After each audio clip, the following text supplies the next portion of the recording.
Saison 1, épisode 26. Simon Snake Boisvert. Je vois que t'as beaucoup de notes. Comme d'habitude.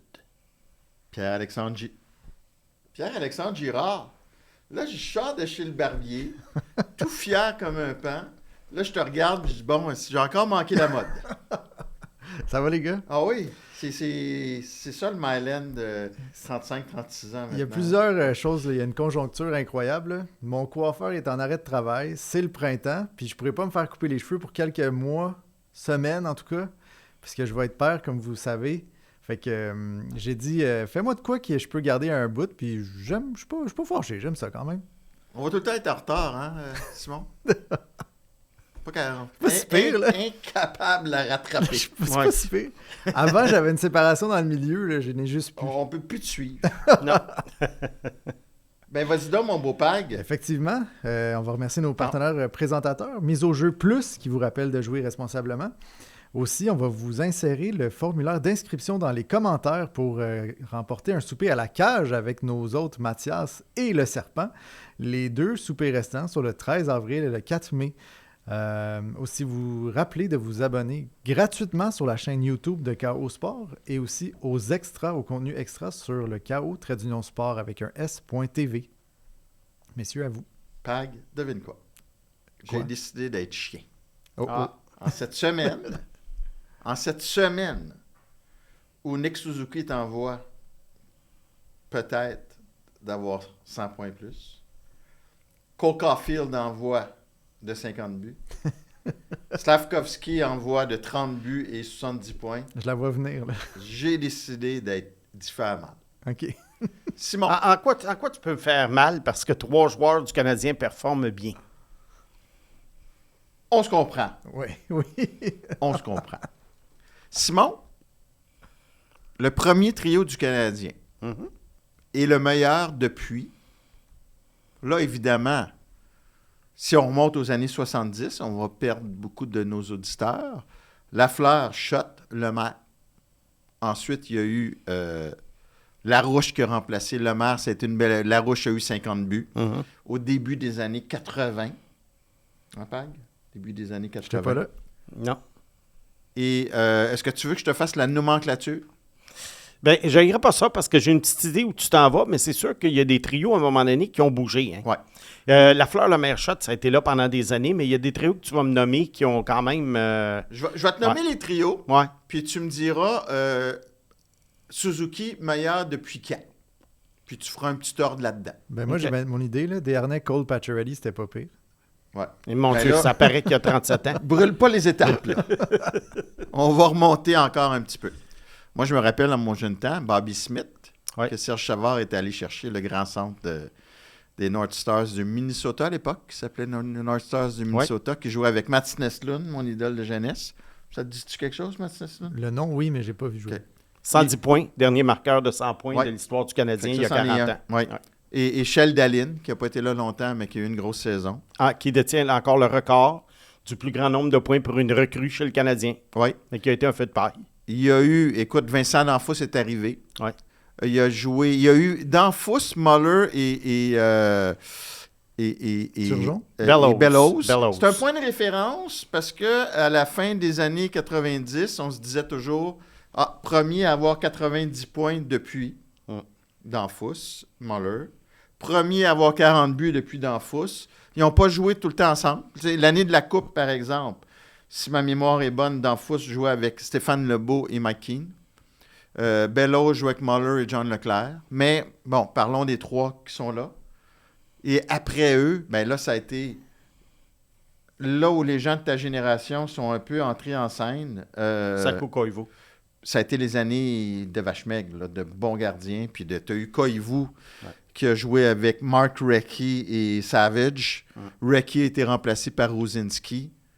Tu as eu justement, comme tu disais, David Desharnais avec Pacioretty et Cole.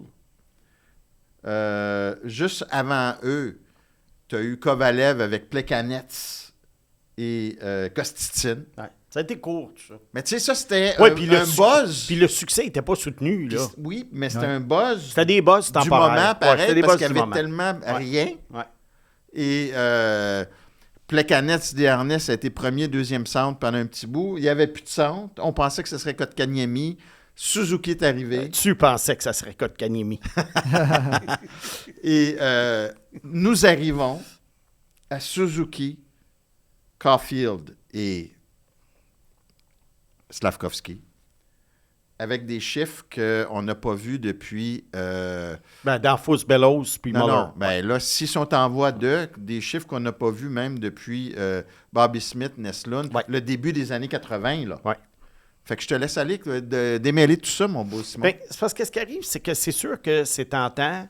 Il y a 2 trios que tu m'as nommés, Smith, Naslund, Dahlin. C'est sûr que cette année-là avait été quand même exceptionnelle pour les 3 et se compare avec la saison de cette année de Suzuki, Caulfield, Slavkovski. Cependant, c'est un trio qui a duré 1 an. Michel Dahlin, il a été... je pense 2 ans plus tard, il n'était plus dans la ligue. Puis Bobby Smith était quand même plus vieux. Neslund était quand même plus vieux. Oui, Bobby Smith était fin vingtaine à ce moment-là. Ensuite, Danfus, Bellows, Muller, comme tu dis, ça n'a pas beaucoup joué ensemble, mais c'était quand même les 3 meilleurs attaquants du CH l'année qu'ils ont gagné la Coupe. Mais encore là, ça n'a pas duré. Mais ils ont quand même des chiffres qui ressemblent à Suzuki, Slav et Caulfield. C'était des gars de 35-40 buts, 90 points. Mais t'as pas de 5... C'est ça qu'on va voir là, si ça arrive. Tu n'as pas de 50 buts, tu n'as pas de 100 points. Donc, tu dois retourner à Lafleur-Larouche-Shot, qui n'a pas resté longtemps, Lafleur-Larouche-Shot. Alors, je ne sais pas si on peut les compter, mais disons, moi, je vais y aller avec le meilleur depuis Lafleur, Lemaire, Larouche et Shot. Quand même. Oui. Alors, ça fait... On approche de 45-50 ans, là. Puis, veux-tu nous parler de, justement, Lafleur? Tu étais quand même jeune, là, à ce moment-là. Non. Je suis né en 66, Mathias. Guy Lafleur, moi, les 6 grosses années où il a fait 125 points, je m'en souviens comme si c'était hier. Fait que Lafleur, Shot et Lemaire, là. Oui. C'était le meilleur trio de la Ligue nationale? Je te dirais qu'il y avait, à un moment donné, un trio de Philadelphie, Bobby Clark, Bill Barber et Reggie Leach, qui était comparable au trio, parce que Lemaire avait quand même des bons chiffres offensifs, mais c'était pas un gars de 100 points, Jacques Lemaire. C'était plus, Steve Shott était le marqueur de but, Guy Lafleur était un mélange de marqueur de but et fabricant de jeu, et Jacques Lemaire, c'était le gars qui faisait des passes savantes et qui également restait un peu en arrière pour s'assurer que le jeu défensif du trio était adéquat. Alors, c'était comme un trio, je te dirais, c'était presque un trio parfait dans ce sens-là parce qu'ils étaient extrêmement complémentaires. Pour la robustesse, par contre, j'aimais peut-être mieux le trio des Islanders, la même époque, avec Brian Trottier, Clark Gillies et Mike Bossy. Clark Gillies, pour les plus jeunes, c'est un genre de Tom Wilson. Mike Bossy, c'était le meilleur marqueur de but de son époque. Pensez Ovechkin, mettons. Ouais. Puis Brian Trottier, centre complet, qui faisait des points en masse, qui était robuste. Je sais pas à qui je peux le comparer, mais ça me vient pas nécessairement à l'idée. Mais ça, c'était probablement les 3 meilleurs trios de l'époque. Puis Suzuki, Caulfield et Slavkovski ressembleraient à lequel des 3 un petit peu? Pas de dire qu'ils sont identiques, évidemment, c'est impossible, mais lequel qui te...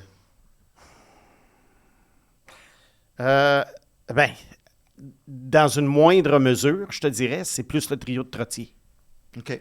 À cause de Gillies, qui se rapproche plus de Slavkovski, mettons que Steve Shott ou Guy Lafleur, qui, tout en n'étant pas des peureux, c'était pas des joueurs robustes. C'était pas des joueurs qui protégeaient la rondelle comme Slavkovski le fait. Fait que ça ressemble un petit peu au trio des Islanders. Okay. Ouais. Écoute, il y en a... J'ai oublié, Stéphane Richer a compté 2 fois 50 buts, puis je cherche son joueur de centre. Ah, ça a bien varié, parce que ces 50 buts, il les a pas fait 2 années de suite. Non, c'est ça. Il les a fait deux fois en 3 ans. Écoute, ça dépendait des fois. Ça dépendait des années. Parce qu'il n'est pas associé à un trio comme tel? Non, il n'a jamais été associé à un trio. Parce que c'était un peu... c'est pour ça qu'il m'a... Veux-tu regarder Stéphane Richer, ses 50 buts qu'il jouait... C'est drôle, Mathias, que tu parles de Stéphane Richer, parce que tu es en train de vendre le punch du Serpent Liberté Espoir Rétro. Ben là, c'est toi qui es en train de le vendre. Ben non, mais je le vends parce qu'on en parle. Mais on va en parler de Stéphane Richer tout à l'heure. Il y a eu Bobby Smith, Guy Carbonneau, puis Stéphane Lebeau. Bon, pour moi, Bobby Smith est encore là. Ouais, avec Richer. Ouais, puis la deuxième fois? Stéphane Lebeau. Ouais, Stéphane Lebeau. Ouais. Puis sa deuxième saison de 50 buts? C'était Lebeau, il me semble. Ça dit Bobby Smith pour la première, puis Stéphane Lebeau pour la deuxième. Ah, OK. Ouais, c'est ça. Stéphane Lebeau, d'ailleurs, ouais. qui est pas né à bonne époque, parce que s'il avait été né aujourd'hui, s'il jouait aujourd'hui, ça serait une superstar, là. Oui, il avait quand même eu une saison de 80 points. Quand même, mais ouais. ça avait baissé assez rapidement dans son corps. Après, le maire, Oui. Schott et Lafleur, tu mettrais qui dans ces trios-là du Canadien? Ben, là, on voit clairement que c'est Suzuki, Caulfield et Slavkovski deuxième.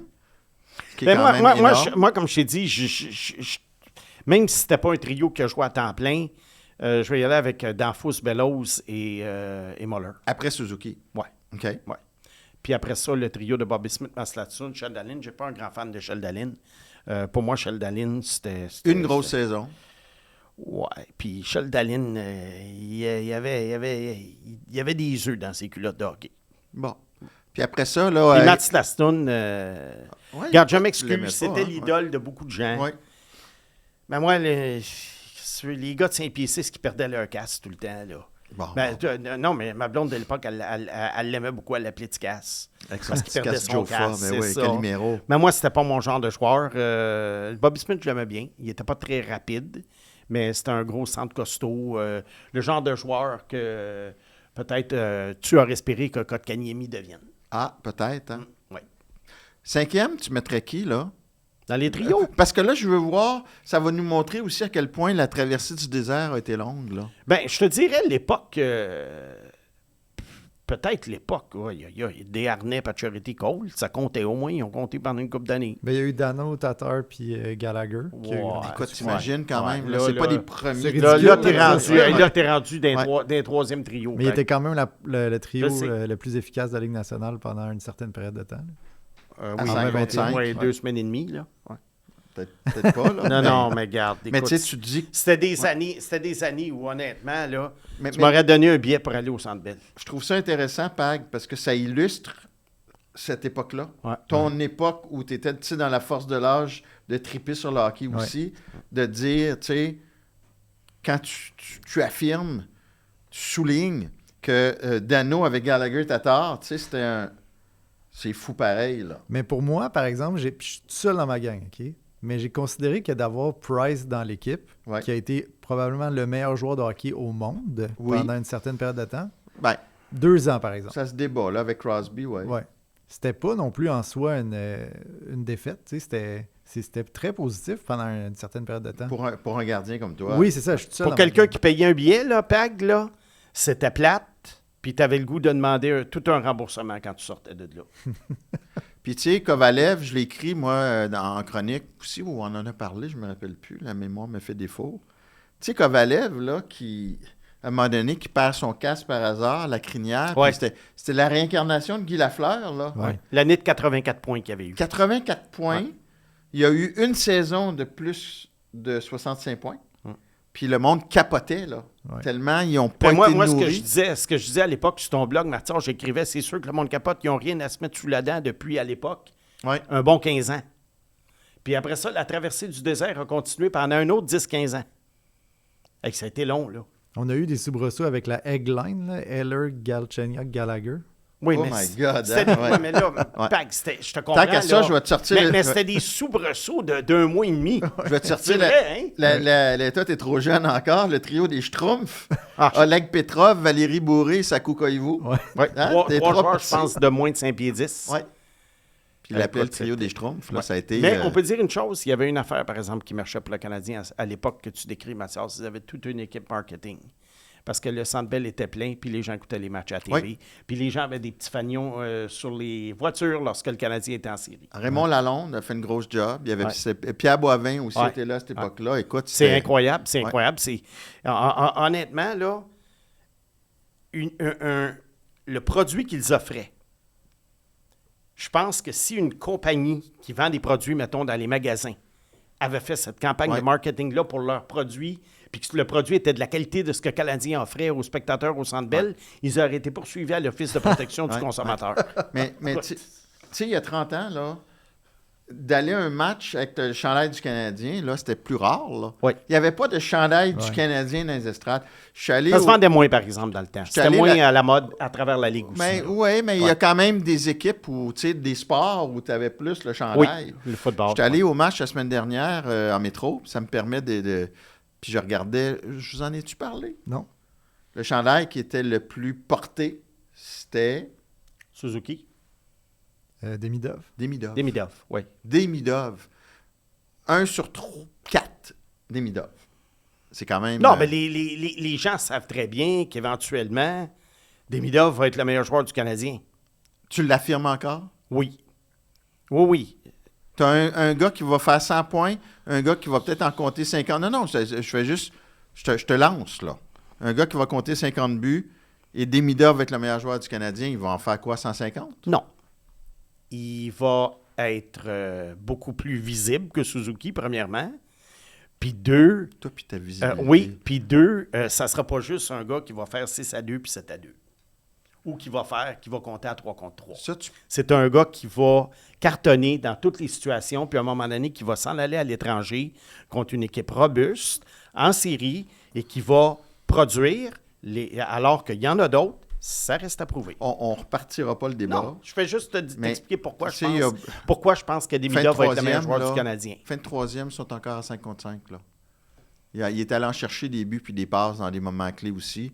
Toute sa carrière, Suzuki a produit sous pression aussi. Dans les rangs juniors aussi, tu vas me dire, c'est pas la même chose, mais en série, en 2021, il produisait malgré son jeune âge. Il a tout le temps produit aussi dans les moments. Tu peux pas dire que c'est un gars... Attends, Mathias, je me comprends. Laisse-moi finir. Je me comprends. Mais tu peux pas dire que c'est un gars qui fait juste des points à 6-2. C'est pas Max Pacioretty non plus. Non, là. Max Pacioretty, ça, c'était le spécial. Mathias, c'est que je me comprends dans tout ça.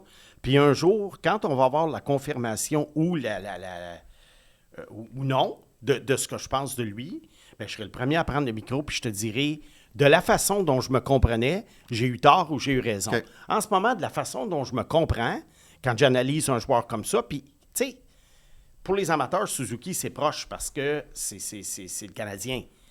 Mais je fais la même chose avec les gars d'Anaheim, je fais la même chose avec les gars de San Jose, même que là, je t'en ai parlé en fin de semaine, Will Smith, là, je commence à... Bon, à San Jose... Il est jeune. Il est jeune, mais quand même, tu sais, c'est un exercice que je fais avec tout le monde, là. Je ne m'acharne pas sur une équipe, là. Mais un jour, de la façon dont je comprends mon analyse, puis qui est peut-être difficile à expliquer, je prendrai le micro, Mathias, puis je te dirai, sais-tu quoi, Mathias? J'ai eu tort. Okay. Mais on peut au moins régler que... C'est fair, Pag? Oui, c'est juste que c'est sûr que si tu zoom out un peu puis tu regardes le classement du pointage, Nick Suzuki, en ce moment, est à 1 point du 6e rang des meilleurs pointeurs de la Ligue. Fait qu'en ce moment, ça doit être vraiment dur à porter comme raisonnement parce que tous les marqueurs démontrent qu'il est offensivement efficace. T'sais. On peut régler au moins... j'ai pas dit le contraire. J'ai pas dit qu'il n'était pas offensivement efficace. Ça serait ridicule pour moi de dire ça. J'ai juste dit que mon analyse de ce joueur-là, je la comprends, mais j'ai vraiment beaucoup de misère à l'exprimer. Mais je pense que nous aussi, on comprend ce que tu veux dire. T'sais. Oui. Oui, dans le sens que officiellement, c'est pas quelqu'un qui drive nécessairement le jeu sur la glace, mais il drive de l'offensive par ses actions quand même. C'est ça. Puis c'est un joueur qui fait de toi un ivrogne aussi. Oui, c'est ça. Parce qu'il joue 22 minutes par match, fait que tu es souvent au comptoir à bière. Je suis souvent au comptoir à bière. Mais on peut régler quand même, on peut régler que 3e centre au sein d'un club champion, si on peut l'enlever. Oui. Est-ce que, selon vous, selon ce qu'on vient de discuter, le trio éventuel de Demidov, Zarovski et Slav, moi, mettons, je pense à ça. Pensez-vous que ça a du potentiel d'être supérieur à ce trio? Qui joue au centre? Zarovski? Non. Puis là, c'est là que je voulais arriver aussi. Demidov a besoin d'aide. Ah oui. Là, on va se dire que Slav, on peut le laisser avec les deux autres. C'est un trio le fun. Ouais. Là, on va en développer un autre. Là. Ça va être quoi, ce trio-là? Et dans combien de temps? Mais la question, à un moment donné, est de savoir, Mathias, quand tu as un top 6 qui, un jour, va être complet, il n'est pas complet, le top 6 en ce moment. Quand il va être complet un jour, ça peut prendre une couple d'années, mais il va être complet un jour. Ça, j'ai très confiance. Dans 3 ans, peut-être? 2 ans? 3 ans? 2, 3. Ouais, c'est ça. Le temps que tout le monde s'acclimate, là, puis qu'il va peut-être y avoir un échange, on ne sait pas. Moi, je pense que, oui, Suzuki, Caufield, Slavkovski, ça marche bien, mais... Puis ça fait plusieurs années qu'ils sont ensemble. Il y a eu un petit break où Slavkovski est allé avec Demidov et Kapanen et ça a été super bien. Je pense qu'à un moment donné, peut-être que lorsqu'il y a 2 joueurs qui vont se rajouter à Suzuki, Caufield, Slavkovski, Demidov, l'idée, ça va être de créer le top 6 peut-être le plus efficient et efficace possible. Est-ce que ça signifie nécessairement que Suzuki et Caulfield doivent être avec Slavkovski? Peut-être que oui, mais peut-être que non. Peut-être que Slav avec Demidov et Suzuki Caulfield avec quelqu'un d'autre chacun, mais qui est meilleur que les joueurs qu'ils ont en ce moment. Peut-être que ça, c'est encore plus optimal. Parce que là, on a vu que Slav qui sort du deuxième trio, là, il n'y a plus rien. Là. Puis il n'y a plus de son, plus de lumière. Fini. Éteint. Ça ne sera pas Kapanen qui surpasse les attentes, mais ça ne sera pas lui. Non. Est-ce que tu peux envisager un futur où tu as âge pour les intimes, et Demidov? Est-ce que ça peut être un duo sur ton deuxième? C'est une possibilité. OK. Là... On ne sait pas tant qu'on le verra pas, non. Mais c'est une possibilité. Est-ce que tu veux Zarovski là ou tu veux quelqu'un de plus robuste pour, justement, quand on parle de complémentarité? Oui. Moi, j'ai l'impression que le top 6 du Canadien, ça va prendre... Il y a déjà Slavkovski là, qui a le physique. J'ai l'impression que ça va en prendre un autre. Est-ce que ça signifie qu'un de la gang peut être échangé? Est-ce que ça signifie qu'un de ceux-là peut devenir un super membre de troisième trio? Oui. Il y a ça aussi. Zarovski? Peut-être. À un moment donné, on parle toujours de top 6. Mais c'est important d'avoir un top 9. Ben oui. Les équipes qui gagnent la Coupe Stanley, elles ont un top 9. Puis le quatrième trio, il frappe, là. Est-ce que Kapanen est un troisième centre? Non, c'est un troisième ailier. OK. Un ailier de troisième trio, pas le troisième ailier. Oui, c'est ça, un ailier de troisième. Oui, c'est ça. Intéressant. Parce que c'est un gars qui, comme on parlait, lui, il drive zéro le jeu. Alors, tu ne peux pas le faire jouer au centre. Et c'est là que c'est intéressant aussi parce qu'on a des auditeurs qui en ont parlé quand tu as évoqué Wendell Clark et Matt Sundin. Ouais. D'éviter un échange, disons, de donner un Zarovski pour aller chercher un gars plus costaud. De 29 ans. Le fameux échange des Rangers de Drury qui est allé échanger à Saint-Louis Buchnevich pour aller chercher Samuel Blais. Ouais. Ça a été un désastre, là, en tout respect pour Blais, parce qu'il voulait du papier sablé, puis il a donné quand même un gars de talent. Fait que ça, c'est le piège aussi qui peut attendre le Canadien, qui va avoir tellement de bons joueurs offensifs. Ces joueurs-là, il faut que tu fasses bien attention. C'est sûr que la saveur de l'année, c'était Kiefer Sherwood. Ouais. Et à date, c'est payant dans le sens qu'on le voit, c'est une vraie boule d'énergie. Mais il n'a rien coûté. Il n'y a rien, c'est ça. Il a coûté 2 choix de 2. Il ne faut pas que tu donnes un Zarovski pour aller chercher un... Exactement. Il était agent libre. Il n'y avait pas un gros pedigree derrière lui. Ouais. C'est sûr qu'un Tom Wilson à 26 ans, lui, il t'aurait coûté Zarovski. Assurément. C'est ça que ça prendrait, c'est un Tom Wilson de 25 ans.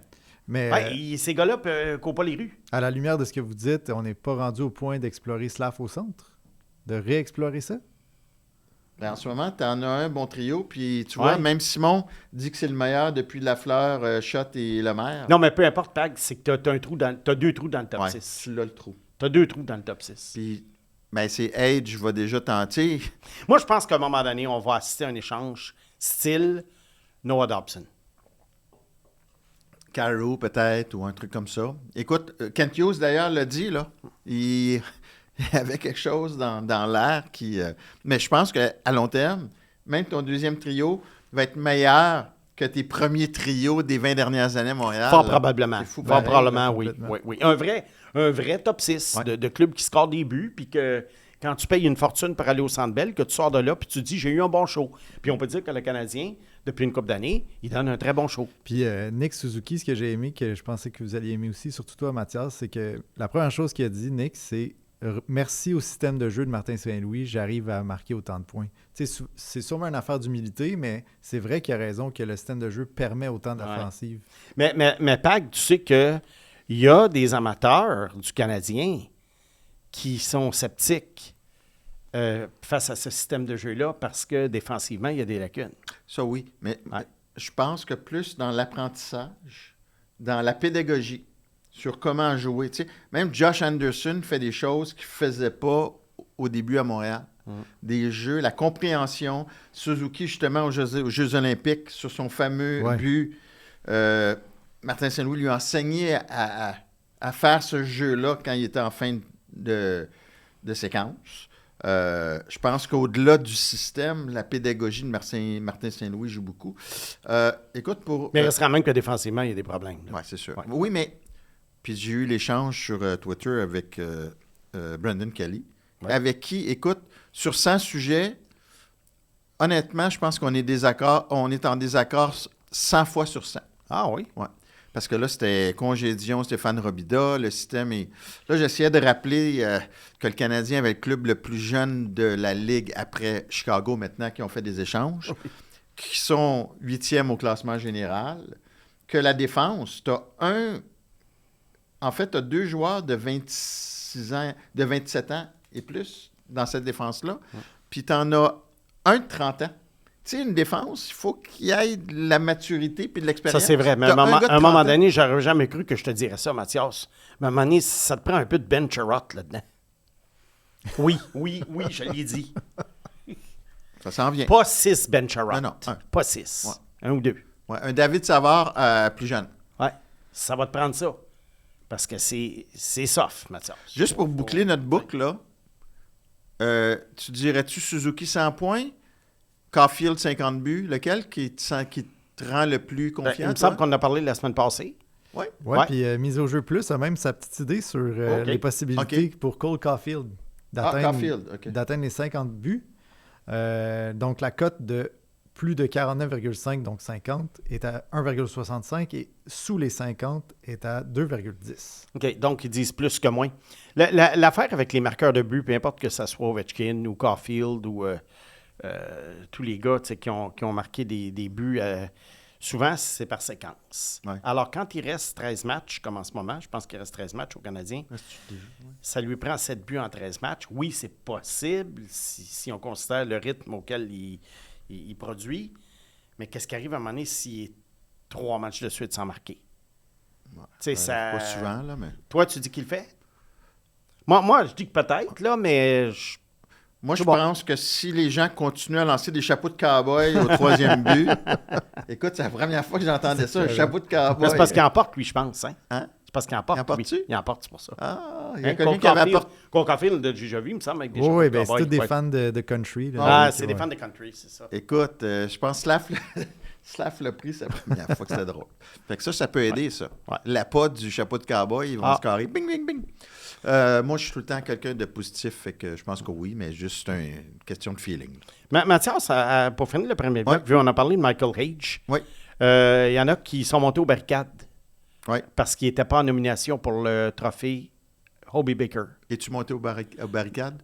Non. Par contre, moi, il aurait été dans mes 10 finalistes. Okay. Regarde, juste pour faire un petit tour d'horizon, ce trophée-là, de la façon que ça marche, ce sont les entraîneurs, en général, des 64 équipes de l'NCAA qui votent. Ouais. Et il y a également un petit vote du public. Mais ça, c'est un minimum pourcentage du bulletin de vote. À partir des 10 finalistes, là, il y a un comité peut-être plus serré, là, où il y a moins de gens qui votent. Méticuleux, qui va voter pour le gagnant. Bon, je pense que ce qui a joué en défaveur de Michael Hage, c'est le fait qu'il ait un coéquipier qui s'appelle TJ Hughes, qui a été le meilleur joueur de Michigan cette année. Ça, je reconnais. Oui. Il a été le meilleur joueur de Michigan. Oui, de Michigan cette année. 24 ans? Oui, c'est ça. C'est ça, 24 ans. 50 plus que Michael Hage. Mais il était vraiment meilleur que Hage? Il était meilleur, oui, mais 24 ans, Mathias. Jack Hughes a 24 ans. Ben, Cole Caulfield a 24 ans. 25. Il vient d'avoir 25. Ah, il vient d'avoir 25. Il jouait sa saison de 24. Ah oui, c'est ça. Bon, c'est ça. Il jouait sa saison de 24.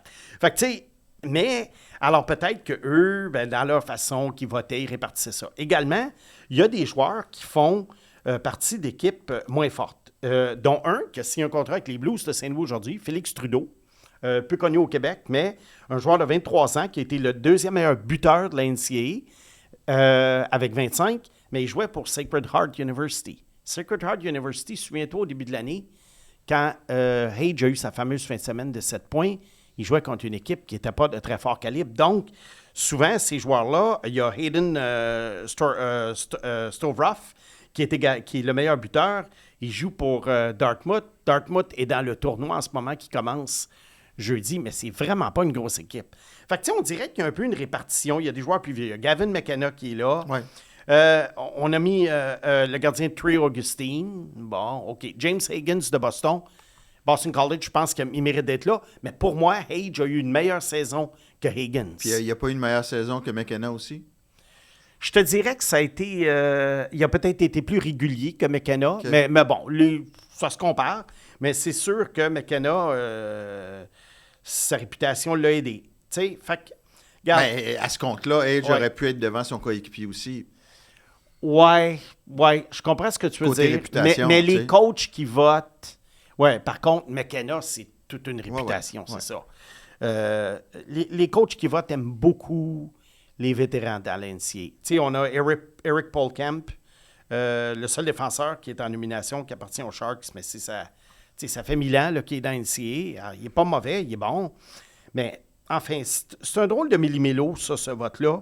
Alors, si j'étais à la place des fans, regarde, who cares? Parfait. OK, il y a des grands joueurs qui ont gagné le O.B. Baker, il y a des parfaits inconnus qui l'ont gagné. Puis le jour où Michael Hage met les pieds sur la glace à Montréal, le trophée O.B. Baker, ça va être bien oublié. Lane Hudson ne l'a pas gagné. Non, Caulfield l'avait eu, je pense. Caulfield l'a eu. On s'en sac du trophée du pâtissier. Ah, on est en forme, notre pack. En forme. C'est bon. Merci. Simon, j'ai une bonne nouvelle à t'annoncer. Ah oui. Tu es en liberté. Il était temps. C'est sûr que quand on parle du premier trio du Canadien. Ah, ça, c'est sûr qu'à un moment donné, ça devient redondant dans ma tête. Dans ta tête. Oui. Beaucoup de petites choses aujourd'hui. C'est le début... c'était les débuts de Cole Hudson la semaine dernière à Washington. Et ce sont les débuts cette semaine de plusieurs autres joueurs, dont Anton Fondel et Sacha Boisvert à Chicago. Et l'idée, c'est que ce qui est intéressant dans le cas de Fondel et Boisvert, c'est que j'ai hâte de voir comment les Hawks vont l'utiliser. Parce qu'il y a beaucoup qui se demandent qu'est-ce que le Canadien va faire avec Michael Hage le jour où Michael Hage arrive à Montréal et qu'il va probablement jouer au moins un match. Fondel devrait partir à l'aile sur le 3e trio et on parle de Sacha Boisvert sur un 4e trio au centre. Ouais. Boisvert, évidemment, Hage, évidemment, même s'il a été choisi 3 rangs après Boisvert au repêchage, je crois Hage, lui, est en ce moment de beaucoup supérieur. Alors, je ne vois pas Hage sur un 4e trio, mais tu vois, Fondel, quand même, on est prudent, 3e trio. Puis il a joué à l'aile aussi en Suède. Oui.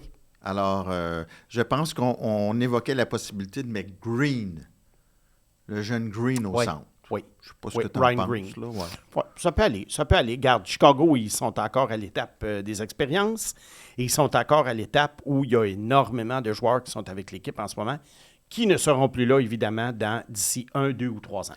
C'est-tu le genre de club, ça, de fin de saison que tu veux vraiment regarder avec Fondel, avec Boisvert? Ben oui. Là, tu commences à te réintéresser aux Hawks, là. Ben exactement. Tu as tout compris. Cole Hudson, la semaine dernière, début fulgurant. Regarde, je suis bien content de l'avoir classé aussi haut au repêchage il y a 2 ans, 14e, même que je regrette de ne pas l'avoir classé plus haut, honnêtement. Mais je ne comprends pas que les équipes nationales n'ont pas allumé. Il est sorti 43e.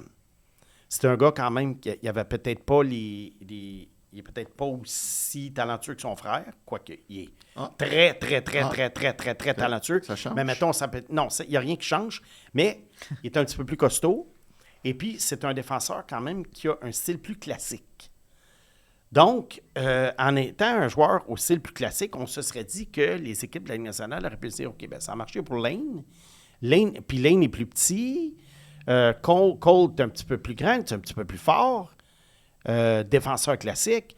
Moi, j'aurais cru que Cole Hudson aurait pu être repêché, je ne sais pas, au moins en 2025. Il est sorti 43e. Ouais. Fait que ça, c'est... En fait, je pense qu'à Washington, on comprend pourquoi ils ont échangé John Carlson. Et je pense qu'ils ne regarderont plus jamais en arrière. Puis, tu sais, à Montréal, on se dit, ils ne repêcheront pas Cole parce qu'ils ont déjà Lane. Ça, c'est pas l'année où ils ont échangé un choix pour... le 26e pour le 21e. Ah, c'est l'année de Hage. L'année de Green Tree. OK. Mais à ce moment-là, c'est vrai, leur choix de 2e ronde était seulement le 57e. Alors oui, il y avait eu un échange. Il n'aurait pas pu. Il n'aurait pas pu, à moins de le prendre, à moins de ne pas faire cet échange-là. Ouais. Et de prendre Hudson au 26e rang. Mais il n'y aurait peut-être pas eu Hage. Il n'y aurait pas eu Hage. Regarde, on va voir. C'est sûr qu'il y en a qui disent « Ah, c'est un doublon. » Oui. Regarde, tu ne peux pas en avoir 6, les Hudson. Ouais. Est-ce que tu peux avoir 2 défenseurs offensifs? Moi, je pense que oui. Mais à ce moment-là, est-ce que tu vas chercher Dobson?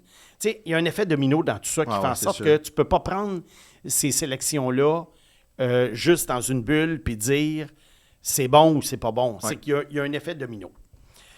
Autre chose, T'avais-tu fini avec Cole? Oui. Mais moi, c'est parce que tu m'as dit qu'il était fantastique, mais raconte. Bien, l'affaire avec Cole, mettons, Cole, il ressemble peut-être plus à Quinn Hughes que Lane Hudson. Ben, dans le sens, dans le sens qu'il est quand même un défenseur plus classique. Tu sais, moi, là, je me suis fait ramasser pour l'avoir traité de gadget player, Lane Hudson. Oui. Avec raison. Oui, mais regarde, encore là, peut-être que j'ai utilisé un très mauvais mot, mais quand j'utilise un mot comme ça, c'est que c'était quand même un joueur unique qu'on n'avait jamais vu avant. Et souvent, ce terme-là est employé au football pour les joueurs qui, mettons, les corps arrière, qui vont s'aligner comme receveurs de passe parfois. On appelle ça un jeu gadget. Mais combien de corps arrière? Tom Brady n'aurait pas pu être receveur de passe, même si on avait voulu faire un jeu comme ça. Il faudrait se mettre un lexique des mots. Oui, ça serait bien. Tu sais, gadget, bière. Bière, oui, c'est ça. Pour un moment donné, là, à un moment donné, je devrais sortir ça, là, parce que là, ça part tout croche là, dans tous les sens. Surtout lorsque on passe un quart d'extrait de ce que j'ai dit et qu'on extrait 3 mots. On avait dit l'an passé que j'avais dit un vulgaire gadget player. Je n'ai jamais utilisé le mot vulgaire. Mais on aime se taquiner, mais tu l'as sous-estimé, puis il y en a beaucoup qui l'ont sous-estimé. C'est correct, ça. Mais moi, je te dis que Cole, c'est un défenseur plus traditionnel. Oui, il y a des petites feintes, il y a des petits mouvements.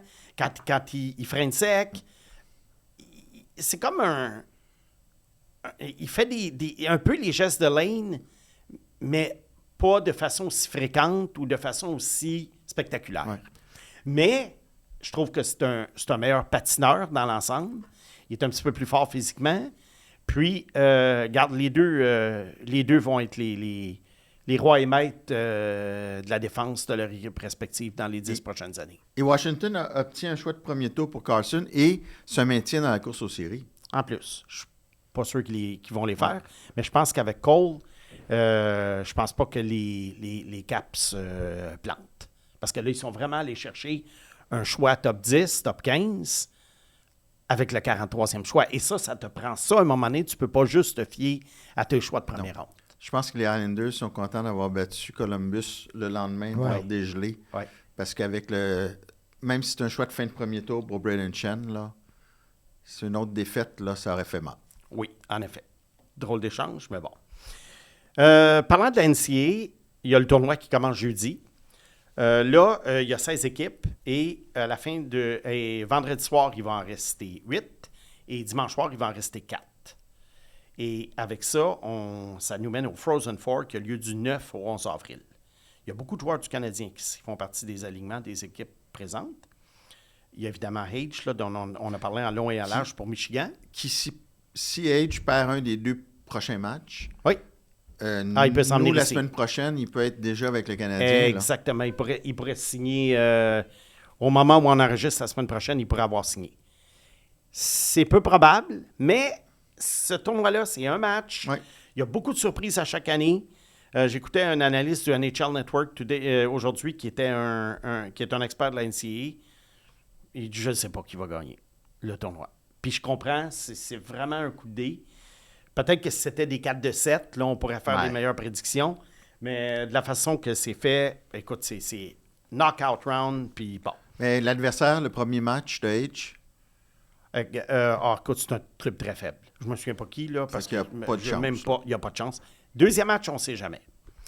Là, qui d'autre joue? Logan Sawyer pour Providence. Est-ce que Logan Sawyer va signer avec le Canadien? Je ne pense pas. Il va probablement retourner dans l'NCAA pour sa saison de 20 ans, 3e saison. Personnellement, je le signerai et je l'enverrai à Laval. Mais bon, s'il retourne à Providence l'année prochaine, ce n'est pas une catastrophe. Chez les attaquants, 2 espoirs moindres qui, d'après moi, n'en sont pas, mais je les mentionne quand même. Sam Harris, qui joue à Denver, et Jack Smith à Minnesota State. Je serais surpris que le Canadien les signe. Peut-être éventuellement des contrats pour le Rocket, mais pour moi, ce ne sont pas des facteurs. 3 gardiens, cependant. Oui. Middlestad, lui, on ne l'a pas suivi à Laval encore. Là. On regarde non, ça, pas encore. Moi, j'attends de quelques matchs avant de pouvoir faire une évaluation. On n'est pas pressé non plus. Là. On n'est pas pressé non plus, c'est ça. 3 gardiens de but. Oui. Quand tu es Miller à Denver, qui a été blessé, qui est rétabli, mais n'est pas sûr qu'il joue parce que son réserviste a été très bon. Alors, on ne sait pas si on va vouloir briser la combinaison gagnante à Denver, mais ça se peut qu'il joue, ça se peut qu'il ne joue pas, on ne le sait pas. Emmett Croteau à Dartmouth.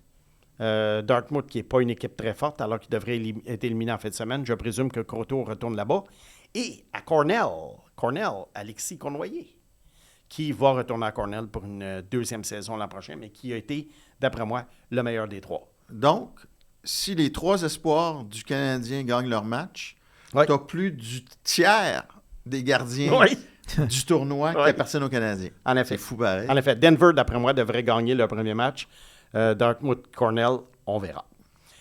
En restant dans la NCAA, plus ou moins, mais là, on s'en va plus dans la CHL, le fameux règlement dont on parle depuis un an. Est-ce que les équipes de la Ligue nationale vont finalement pouvoir envoyer dans la Ligue américaine des joueurs de 19 ans repêchés à partir d'équipes canadiennes? Brièvement, pour y expliquer, lorsqu'un joueur est repêché de l'Europe, des États-Unis, de n'importe où sauf les ligues juniors majeures canadiennes, il n'a pas le droit de retourner d'aller dans la Ligue américaine tant que son club junior n'est pas éliminé. Ce que ça crée, ça fait en sorte que cette année, il y a des joueurs comme Sam Dickinson, probablement que les Sharks seraient envoyés à San Jose avec le Barracuda, mais qu'on a gardé avec l'équipe parce que... Sinon, il fallait le renvoyer dans les rangs Sinon, il fallait le renvoyer dans les rangs juniors. Et là, on en est venu, il semblerait, à un compromis. Il y a des équipes qui disaient, on va être capable d'en envoyer plus qu'un. Bon, OK. Sauf que ce ne sont que les choix de première ronde qui vont être visés par ça. Donc, il va en avoir très peu. Est-ce que, si tu as 2 choix de premier tour... Tu peux les envoyer les deux. Les 2. À 19 ans.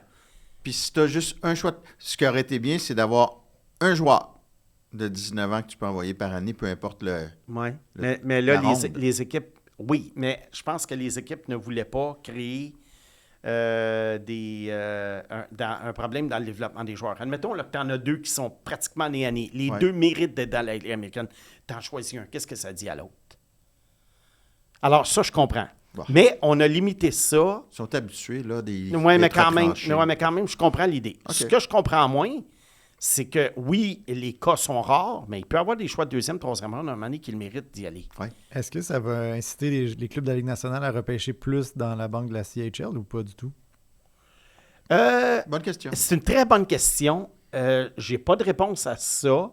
Moi, je pense que les clubs repêchent quand même le meilleur joueur disponible, mais, où tu marques un bon point, c'est que longtemps, on repêchait des joueurs américains parce qu'on se disait on a 4 ans pour les développer. Sauf que ça n'existe plus maintenant parce que les joueurs juniors, maintenant, tu peux les garder pour 4 ans.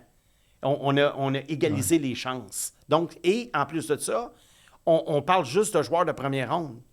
Alors, un choix de première ronde, c'est très limité. Ça va être un joueur par année. Fait que je ne sais pas si... Je pense que ça aurait pu inciter les équipes à repêcher plus dans la Ligue, dans le CHL, si le règlement s'était appliqué à toutes les rondes. Mais disons, là, ça va être intéressant. Là. Disons que le Canadien repêche Shane Wright. Oui. Au premier tour. Oui. Owen Beck au deuxième tour. Oui. Wright, les 2 ont 18 ans. Oui. Wright a un camp d'entraînement affreux. Et Owen Beck cartonne. Tu parles de 18 ou 19? 19. 19, oui. Ben, tu peux garder Owen Beck dans la Ligue nationale. Parce que tu n'as pas le droit de l'envoyer dans la Ligue américaine, tu comprends? Oui. Comme Wright, oui. Mais tu envoies Wright à Laval, dans la Ligue américaine. Mais tu es obligé, tu vois ton choix de deuxième tour, tu es obligé de le garder dans... Ça peut arriver. Ryan O'Reilly, il y a quelques années... Ryan O'Reilly qui a été gardé par l'Avalanche à 18 ans.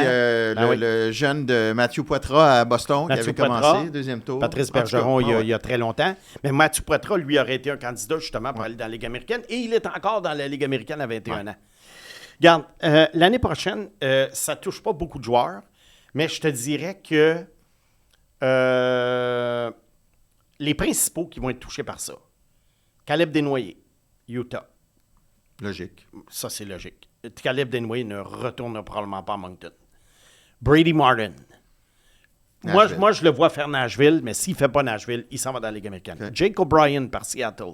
Jake O'Brien, un des meilleurs joueurs de la Ligue de l'Ontario en ce moment, ne retournera pas dans la Ligue de l'Ontario. Et Braden Coots, qui avait commencé l'année à Vancouver, va probablement se retrouver dans la Ligue américaine aussi, à moins que les Vancouver lui fassent une place parce qu'ils sont très faibles. Il n'y a rien, Alors, il n'y a pas tant de joueurs que ça. Il y en a d'autres. Là. Je ne passerai pas à travers toute la liste. Pardon? Justin Carbonneau.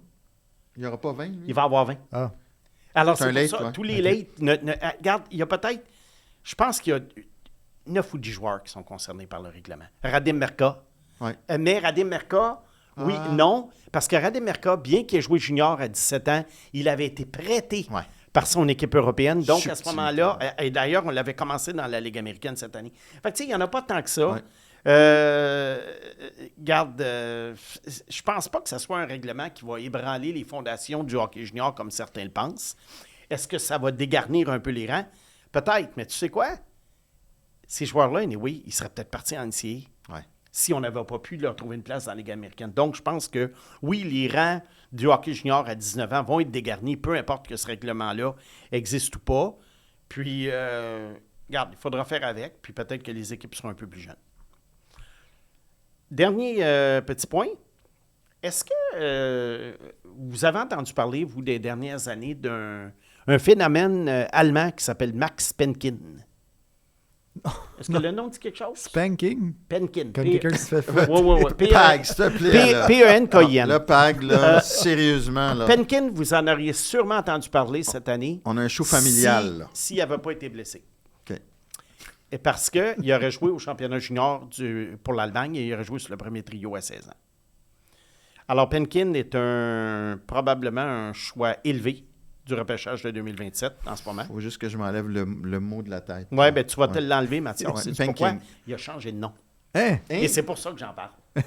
Alors, les amateurs d'espoir qui cherchent, qui googlent Max Penkin depuis quelques jours... à cause de PAG? Ben, probablement. Une fessée de trop. il est devenu Max... Oh, attends, elle est bonne. Qu'est-ce qu'il a dit? J'ai dit qu'il y avait eu une fessée de trop. Elle est bien. Il faut que tu reconnaisses. C'est correct. Ouais. C'est quand même le serpent en liberté en ce moment. Oui. On avait un deal. Oui.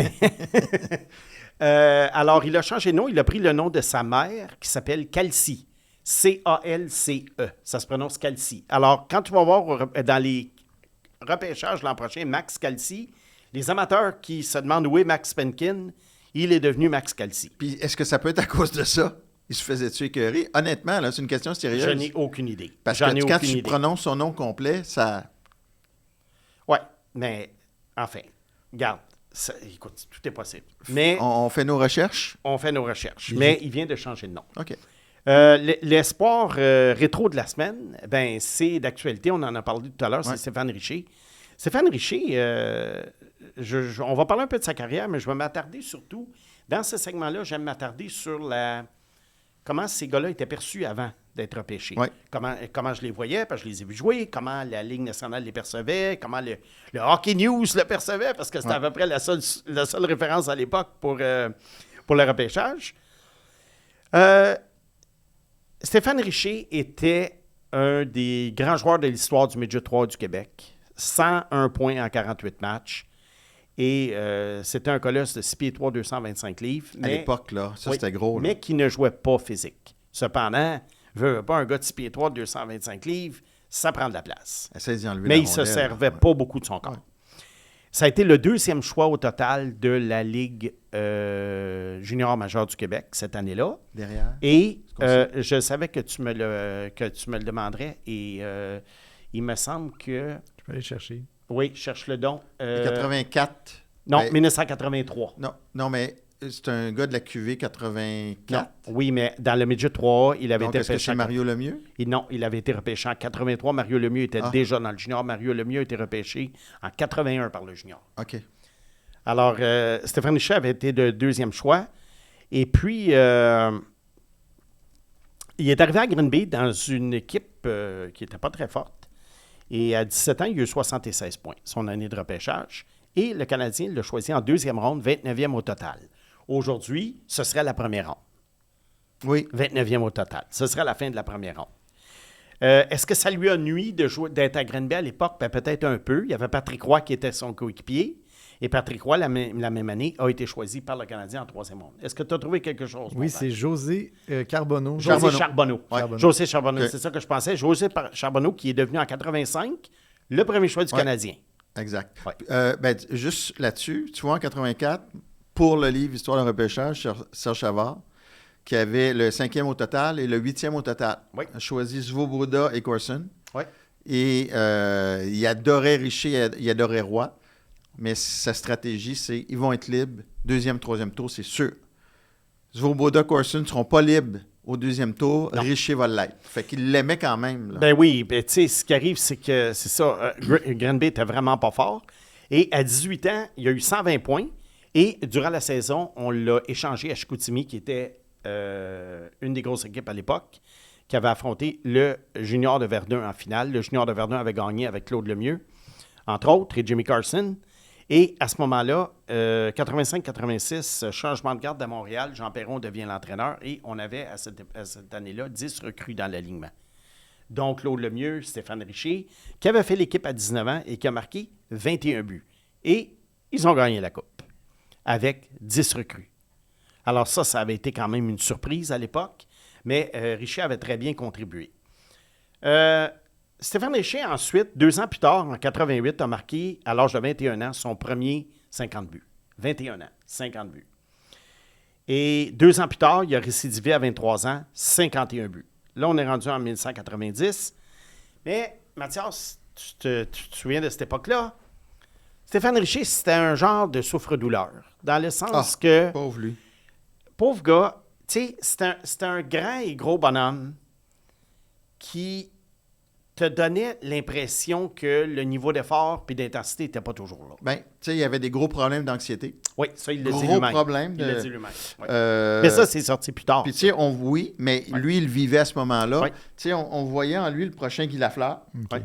Puis, on disait que, tu sais, c'était un peu, on lui reprochait, pour te donner un exemple, un peu ce que Kovalev, qui n'était pas tout le temps là. Mais là, tu voyais que lui, dans sa tête, tu sais, ça n'allait pas toujours bien. Après la Coupe des Devils, j'avais confié, je pense que c'était à Radio-Canada. En 95, pleurait oui. dans l'auto. Oui. Il ne savait pas pourquoi. Il était malheureux. Puis il dit, comment je peux être malheureux après une Coupe Stanley? Puis tu sais, je l'ai vu plusieurs années plus tard aussi, si tu me permets. Oui. On jouait dans des ligues de garage. Puis il dit, c'est trop fort pour moi. Puis dans cette ligue de garage-là, puis il arrivait sur la glace, il en comptait 12. Bien, parmi les choses qu'il a dites dans sa vie, il n'y a pas juste le hockey dans la vie. Ça a été tristement célèbre à l'époque. À marque de foi. Il avait dit ça à marque de foi.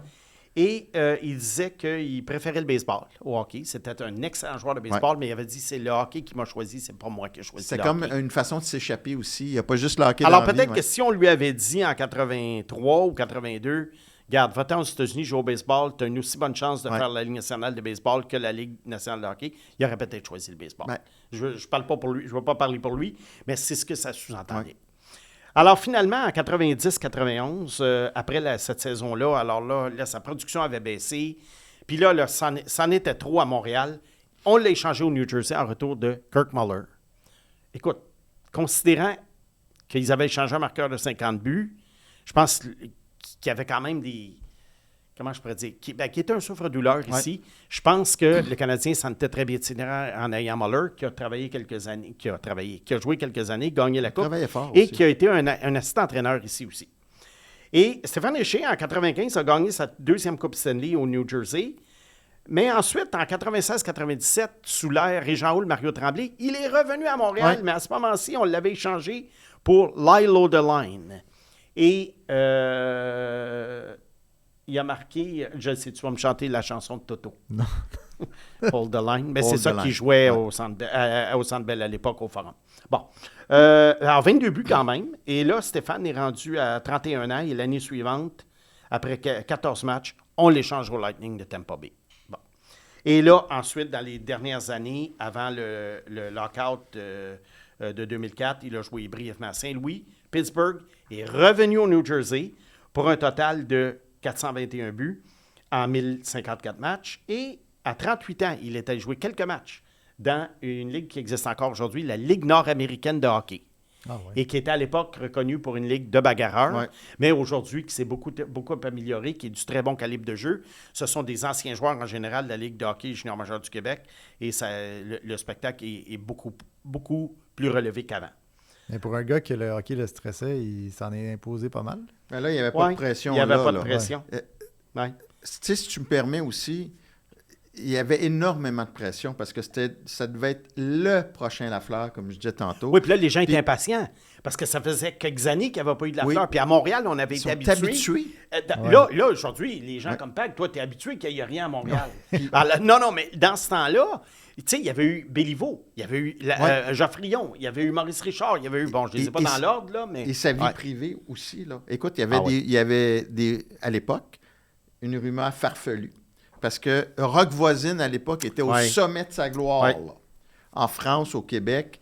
Puis là, il y a eu une rumeur qui avait été lancée que Richer avait une relation amoureuse avec Rock Voisine, ce qui était totalement ridicule. Rock Voisine, qui était un chanteur, pour les plus jeunes, là, qui était un chanteur très, très... énorme. Et c'était la grosse vedette du début des années 90 au Québec. Ben, il fait encore ses trucs. Là, oui, mais je veux dire, il y a 35 ans, c'était... En France, c'était les Beatles. Oui, c'est ça. Et moi, j'allais parler dans les écoles aux jeunes, puis on me posait plein de questions sur le Canadien. Et la question qui revenait le plus souvent...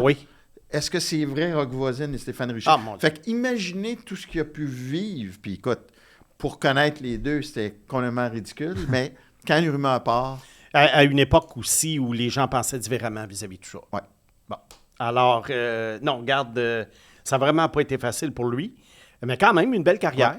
Ouais. Mais peu importe peu importe les allégeances aussi... Tu sais, si on te prête une relation avec une chanteuse, puis c'est pas vrai, puis t'as une blonde, ça marche pas. C'est vrai. Fait que c'était dans ce sens-là, oui. C'est vrai. Ouais. Non, ça c'est vrai. C'est sûr que si on partait une rumeur que Pag sort avec une telle, alors que toi, t'as une... Taylor Swift. T'as une blonde enceinte. T'as une blonde enceinte, je pense que tu serais pas content. Voilà. Ouais. Alors, c'est ça. C'est ça pour Richer. Fait que c'est tout pour le segment. Mais une dernière petite note pour Stéphane Richer, c'est le seul joueur du CH, dans l'histoire du CH, à avoir connu 2 saisons de 50 buts, à part Guy Lafleur qui en a eu 6. Wow. Donc, Maurice Richard, pour ceux qui se posent la question, n'en a eu qu'une seule. Cole Caulfield, peut-être. Cole Caulfield, peut-être, il est jeune, puis le Canadien génère beaucoup d'attaques. 2 saisons ou 3 de Cole Caulfield de 50 buts ne sont pas possibles. Avec un centre numéro 1 au sein d'un club champion. Qui me rend ivre. Merci. Salut. 3e bloc, je suis content. Tu m'as nommé ton équipe, puis ça tombe bien. Oui. Mais le timing, là, je ne sais pas qui joue ce soir, mais en date de lundi, fin de journée, les Red Wings étaient le premier club exclu. En effet. C'est le premier club exclu. Ce soir, c'est serré, là. on est lundi en ce moment, lundi fin d'après-midi. Il n'y a que le sénateur d'Ottawa qui joue ce soir dans les équipes impliquées contre les Rangers de New York. C'est le seul match à l'affiche. Ils pourraient peut-être rejoindre, ils ne sont pas loin des Red Wings. Là. Exactement, ils ne sont pas loin des Red Wings. Les Red Wings de Détroit, je dois dire, c'est une équipe qui avait également entrepris une genre de reconstruction il y a très, très longtemps lorsqu'ils ont laissé aller Ken Holland, un vieux de la vieille, qui sévit encore dans la Ligue nationale. Genre de reconstruction, genre avec un grand G. C'est qu'à la base, on aurait cru que ça aurait été une reconstruction parce que les Red Wings, au départ, ne faisaient aucun effort vraiment pour améliorer l'équipe. Sauf que la loterie a, puis là, je n'ai pas ça pour les excuser parce que je n'aime pas du tout leur reconstruction, mais la loterie a quand même les a quand même un peu désavantagés. Ils avaient fini dernier l'année où... il avait fini dernier une année, je crois que c'est 2020, l'année de Lafrenière, et ils ont eu le 4e choix. Ben. Bon, on peut présumer qu'avec le 3e choix, mettons, ils auraient pris tout cela. Ils ont pris Lucas Raymond. Ben, Lucas Raymond, c'est très bon, là. Il est très bon. Mais il y a également il y a également des erreurs qui ont été faites dans le sens qu'on a repêché des gars comme Rasmussen, 9e. On a repêché Danielson, 9e. Je pense qu'on n'a pas maximisé. Et comment il s'appelle encore? Zadina. Ça fait mal. Philippe Zadina a fait très 5e. mal. Alors qu'on avait un joueur local. 6e, excuse-moi. On avait un joueur local, Quinn Hughes, qui jouait pour l'Université du Michigan. Donc, il y a eu des erreurs. Il y a eu peut-être une coupe de malchance dans la loterie, mais il en demeure pas moins que les Red Wings ont... Mais après ça... Mais en fait, quand tu parles de 2020, s'il avait gagné la loterie, il aurait peut-être pris Lafrenière, alors que t'es mieux est-ce que Lafrenière aurait été meilleur à Détroit? La question se pose. Oui, ça, la question se pose. Mais tout ça pour te dire que je crois que la grosse erreur des Red Wings, ça a été parce qu'ils ont quand même repêché Maurice Seider, 6e, qui a été un coup de circuit, considérant que il y en a qui voyaient Seider choisi 15e ou 20e. Ils ont commencé leur reconstruction 3 ans avant le Canadien. Oui. Mais ce qui est arrivé, c'est qu'à un moment donné, ils ont arrêté de repêcher du talent. Et là, ils ont pris des Rasmussen et des Nate Danielson, entre autres. Il y a des joueurs que... Il y a un joueur qui m'a déçu, moi. Je sais qu'il est jeune encore, pour employer une de tes expressions, mais quand même, ça me fatigue un peu. Marco Casper, choisi au 7e rang. Saison difficile. Oui. Je pensais l'année passée qu'il était parti un petit peu, pas pour la gloire, mais au moins qu'il se replaçait, mais c'est encore très difficile pour lui. Et on a échangé un premier choix, le 7e au total, en retour de...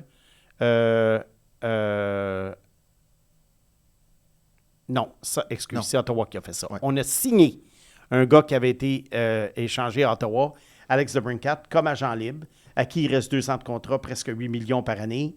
On l'a eu dans un échange avec Ottawa. Oui, c'est ça. Avec Ottawa, mais je pense qu'ils ont payé un choix de 2e ronde pour. Puis après ça, ils l'ont... Fin de première. Fin première? Ouais. Ouais, fin première. Oui, parce que Pierre Dorion avait récupéré oui, c'est vrai, fin de première. Ouais. Et une prolongation de contrat qu'on lui a donnée, mais une prolongation de contrat qui se termine à la fin de la saison 2027.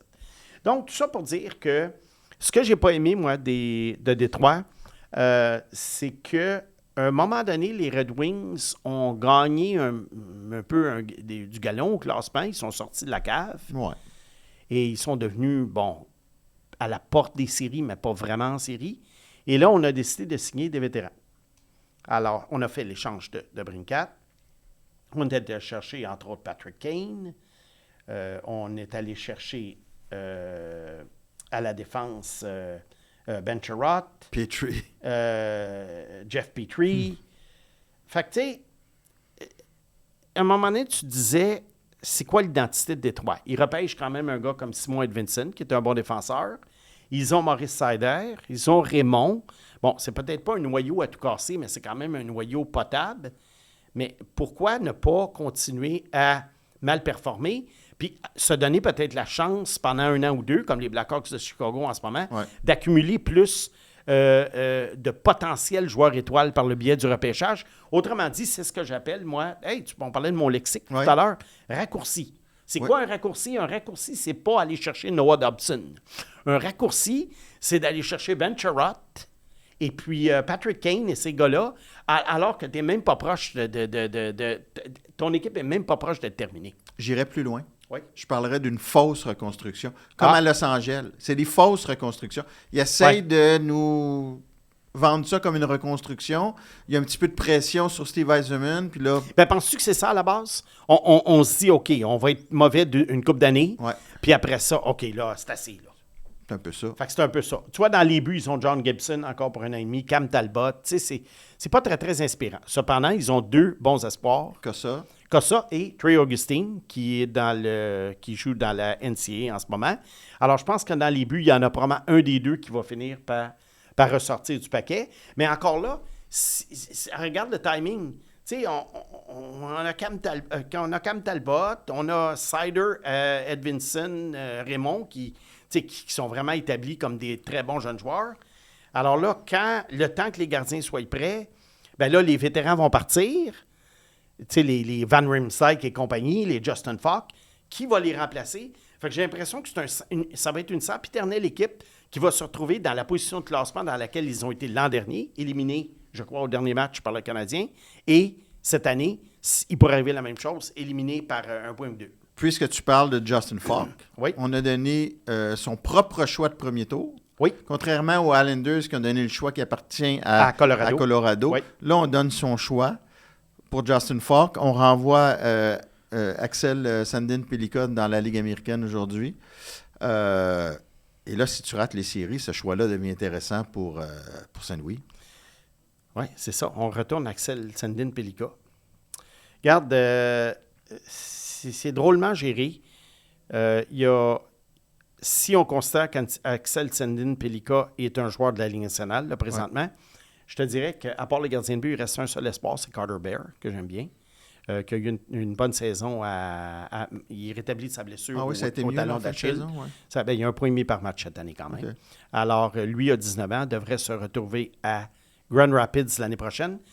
Pour ceux qui regardent le classement de Grand Rapids, ils sont formidables, mais ce n'est pas à cause des espoirs des Red Wings, c'est parce que c'est une équipe qui est remplie de vétérans performants de la Ligue américaine. Donc, ce n'est en aucun sens, les 44 victoires, 13 défaites de Grand Rapids en ce moment ne sont pas le signe d'une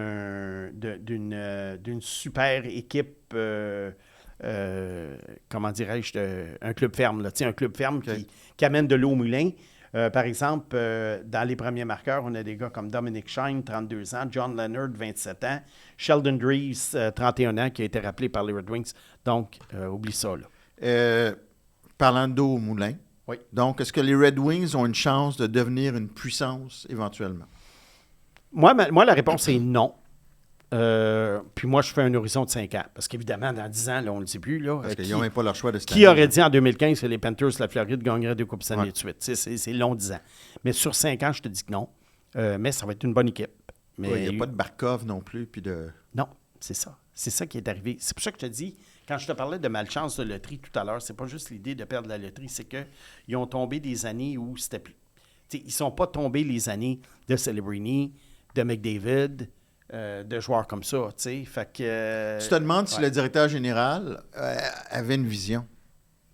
Moi, je pense qu'il y en avait une au départ. Moi, je donne le bénéfice du doute à Yzerman parce qu'à Tampa, il avait quand même bâti l'équipe comme ça. Julien Brisebois était là. Non, mais c'est ça. Curieusement, c'est quand Brisebois était là que Tampa a pris son envol. Puis alors là, est-ce que tu dis, c'est peut-être ça? Puis là, il est parti à Détroit. Il était adjoint de Holland. Holland s'en va. Là, ça devient vraiment son équipe. On lui donne le contrôle de l'équipe. Holland est parti. Il a remplacé Holland. Non, mais il était arrivé. Je pense qu'ils se sont chevauchés 1 an. Ah oui? Oui, parce qu'on voulait en faire. C'était comme un genre de mentorat. Et puis... Il faudrait vérifier. Tu vérifieras. Mais moi, je pense que c'était un genre de mentorat. Steve Yzerman était revenu dans le giron des Red Wings de Détroit avant que Holland parte. Est-ce que j'ai le droit, dans le cas de Julien Brisebois, de dire C'est-à-dire? Ben, tu dis que certains ont dit Steve Yzerman n'attend pas avec Julien Brisebois. Pas sûr que... je pense que Brisebois a beaucoup aidé Yzerman. Ben, c'est parce que ça s'est adonné que c'est quand Brisebois est arrivé que Tampa a commencé à éclore et ont commencé à faire des moves qui avaient de l'allure. Okay. Fait que du côté des Red Wings, comme en conclusion, bonne équipe, mais beaucoup plus une équipe peut-être de... Ils ont changé souvent d'entraîneur aussi, il me semble, dans les dernières années. Ça n'a jamais été Oui, on a eu Blashill pendant bien des années. Éric Lalonde. Oui, on a eu Blashill pendant bien des années, mais c'était plutôt le gars, je pense, qu'on sacrifiait. C'était l'agneau sacrifié pendant la supposée reconstruction. Ouais. Fait que c'est ça pour Détroit. C'est pas une équipe qui m'emballe. Bon. Pag, puisque tu as du toupet, je te laisse poursuivre avec les questions. Juste une petite chose avant que tu commences, Pag, j'ai vérifié pendant la pause. Yzerman et Holland se sont chevauchés 1 an à Détroit. Ah oui, OK. Mais Holland, Yzerman n'était pas son adjoint. Il avait été promu. Ken Holland avait été promu vice-président senior. Ah. Alors, évidemment, en bon terme, en bon langage, on l'avait tabletté et il est parti pour aller diriger les Oilers d'Edmonton. Oui, avant de commencer avec les questions, permettez-moi de remercier encore une fois Mise au jeu plus, notre partenaire présentateur. La première question est de Danny Veilleux. Le March Madness du basketball collégial est commencé. Penses-tu qu'un concept similaire pourrait voir le jour dans la LCH? Je pense que ce serait un succès phénoménal. Alors, Danny, la réponse à ta première question, c'est non. Est-ce que je pense cependant que ça serait un succès phénoménal? Oui. Pourquoi, d'après moi, ça n'arrivera pas? Parce que le March Madness du basketball, on commence avec 60 quelques équipes. Là. Et là, tranquillement, pas vite, on passe à 64, 32, 16. Et ce sont des matchs, un peu comme le tournoi de hockey. Ce sont des matchs sans lendemain. Et tout ça est réparti sur environ 2 semaines et demie. Oui, c'est excitant, mais dans la Ligue canadienne de hockey, il y a quand même 3 ligues établies qui ont des trophées, qui ont des séries éliminatoires. Et là, tu ne peux pas enlever les séries éliminatoires puis dire on fait un March Madness, on prend, mettons, toutes les équipes, je pense qu'il y a 60 équipes, puis on fait un March Madness. c'est sûr que ça serait enivrant de regarder ça. Mais t'imagines-tu la perte de revenus pour les équipes? Oui, ça coûterait tellement cher. Ce qui aurait été sympathique, tu sais, dans le March Madness, ce qui est le fun, c'est les petites écoles. Oui. Alors là, tu mets du junior A là-dedans, dans un tournoi. Tu sais, les meilleures équipes junior A. Les meilleures équipes junior A, ça pourrait être tu as sympathique. 60 équipes junior, puis tu peux rajouter 4 équipes junior A. Ouais, tu prends le champion de la USHL, le champion de la BCHL. Regarde, c'est une très bonne idée, théoriquement. Mais à moins de faire une financièrement... bulle. À moins de faire une bulle. Tu sais, pendant un certain temps, on amène toutes dans la même région au lieu de les faire voyager à travers le pays. Ben, je pense que, oui, c'est ce que le basketball collégial fait. Ouais. Ils ont différentes régions qui sont les autres du tournoi du jeudi au dimanche. Ouais. C'est 3 fins de semaine, March Madness. Le problème du hockey, c'est qu'admettons, là la saison a se terminé en fin de semaine dans le junior. On commence March Madness en fin de semaine. Le 15 avril, tout est fini. Mais là, tu as des équipes là-dedans qui vont jouer un match. Ah ouais. Alors là, les revenus, tu vas les chercher comment? Et là, comment tu couronnes le champion de chaque ligue? Tu sais, c'est parce que, il y a des conférences dans le basketball de la NCAA, mais être champion, disons, de la conférence atlantique, la ACC, c'est pas aussi prestigieux que de gagner le trophée du président de la Ligue junior de l'Ontario, alors que tu as 4 séries éliminatoires. Puis ensuite, on a la Coupe Mémoriale pour ça. Ouais. Fait que là, il y en a, OK, là, peut-être qu'on pourrait dire, OK, on élimine la Coupe Mémoriale, puis après que tout est fini au mois de mai, on fait un March Madness. Oui, ça t'amène à la mi-juin, et 2, là, tu as des équipes qui n'auraient pas joué depuis 2 mois. Ouais. Fait que, regarde, malheureusement, c'est un concept qui passerait pas. Je pense que la seule façon que ça pourrait se faire, ça serait que les revenus de télévision soient assez élevés pour que toutes les équipes du hockey junior majeur canadien compensent les pertes des séries éliminatoires. Mais tu sais quoi? Le Canada, on n'est pas un assez grand pays pour générer les codes d'écoute et les revenus de télévision que la NCAA génère en ce moment. Il y a des milliards de dollars là-dedans. Je pense pas que TSN et RDS puissent aient à payer tant que ça là, pour avoir un March Madness de hockey. Alors, regarde, on peut rêver, mais c'est ça. Éric Lamangouste. Question pour le serpent. Vous avez eu besoin de beaucoup de temps avant d'admettre que les qualités de Lane Hutson compensaient pour son petit physique et faisaient de lui un défenseur offensif de premier plan dans la LNH. Pourtant, vous semblez être emballé par son jeune frère Cole. Pourquoi cet enthousiasme sans retenue? Est-il tout simplement meilleur que son grand frère ou est-ce que vous dites que si ça a fonctionné pour Lane, ce sera la même chose pour Cole? Bien, c'est un ensemble de choses. C'est sûr, oui, si ça a fonctionné pour Lane, ça sera le même pour Cole. Oui, ça peut faire partie. Tout simplement meilleur, pas nécessairement, mais peut-être un défenseur plus traditionnel, comme j'en ai parlé tout à l'heure au début du podcast. Et c'est ça, c'est que Hudson, c'était tellement particulier, ce joueur-là. J'en avais jamais vu un joueur comme ça en 50 ans. Donc, moi, dans ce temps-là, je me garde une certaine réserve parce que je l'ai souvent expliqué quand je fais des analyses de joueurs. Projeter l'avenir d'un joueur de hockey, c'est de la sorcellerie. Mais les seules méthodes auxquelles on peut se fier, puis ça vaut ce que ça vaut, ce sont les comparables. Alors moi, si je vois un gars, mettons, du genre Quinn Hughes, ben je me dis, ouais, OK, lui, il a le style un peu Quinn Hughes, ça peut marcher. Il a le style un peu de Ovechkin, ça peut marcher. Il a le style d'un tel. Mais Lane Hutson, c'était un gros point d'interrogation pour moi, à savoir qui avait réussi dans la Ligue nationale avec ce genre d'aptitude-là. Bien, premièrement, il n'y en avait pas, puis il n'y en avait pas qui avaient ces aptitudes-là. Il y a eu des très petits défenseurs qui étaient très bons offensivement, mais qui étaient minuscules, qui étaient bons aussi offensivement, mais même bons offensivement, ils n'avaient pas le talent de Lane. Fait que c'est pour ça que pour moi, Cole, c'est pour ça que je l'avais cassé 14e il y a 2 ans. L'as-tu cassé? Pardon? Oui. Je ne l'ai pas cassé, je l'ai classé. 14e il y a 2 ans. Parce que là, j'avais eu un peu... tu sais, j'avais des comparables dans le cas de Cole. Tu sais, Lane, c'est une anomalie. Si Cole est traditionnel, est-ce que Lane est crémeux? On va passer à Simon Ducharme. Attends, là, il y a Sam qui a éclaté de rire. On va passer à Simon Ducharme. Lorsque vous parlez des gestionnaires du passé, disons avant l'an 2000, il semble y avoir une grande frivolité dans la gestion des actifs. Échanges intempestifs, sous-estimation du rôle de repêchage, absence de protection des choix échangés. Les dirigeants étaient-ils vraiment mauvais ou est-ce un billet de rappel? On se souvient plus des erreurs que de la bonne gestion. Bien, il y avait toutes sortes de facteurs, je pense. C'est une question qui est très chargée, là. Il y avait toutes sortes de facteurs. Je pense pas c'était nécessairement des caves, là, c'est pas l'idée. Sauf qu'il y avait il y avait beaucoup à l'époque d'anciens joueurs qui étaient propulsés dans la chaise du directeur gérant et qui n'avaient pas beaucoup de soutien. Seul. Là, il y a à peu près 4 adjoints. C'est ça. Alors, tu sais, oui, il ne faut pas sous-estimer le fait qu'un joueur qui a déjà joué, il connaît bien des choses qu'un joueur qui n'a pas joué ne connaît pas. Donc, un Marc Bergevin a des connaissances que Julien Brisebois n'a pas, et un Brisebois a des connaissances que Bergevin n'a pas. Mais maintenant, dans les équipes, ce qu'on fait, c'est qu'on va trouver des adjoints qui sont complémentaires, et là, on analyse beaucoup plus avec les statistiques avancées. Puis quand on parle de statistiques avancées, moi, je parle pas juste des sorties de zone, là. Je parle des repêchages. Qu'est-ce que ça donne avoir un 25e choix? Qu'est-ce que ça donne avoir 3 choix de deuxième ronde? Tu sais, alors, il y a une plus grande... Alors qu'avant, je pense que c'était plus géré à la petite semaine. OK, j'ai besoin de ça, j'ai besoin de ça. T'as besoin d'un gars. Donne-moi ton premier choix. OK, pas de problème.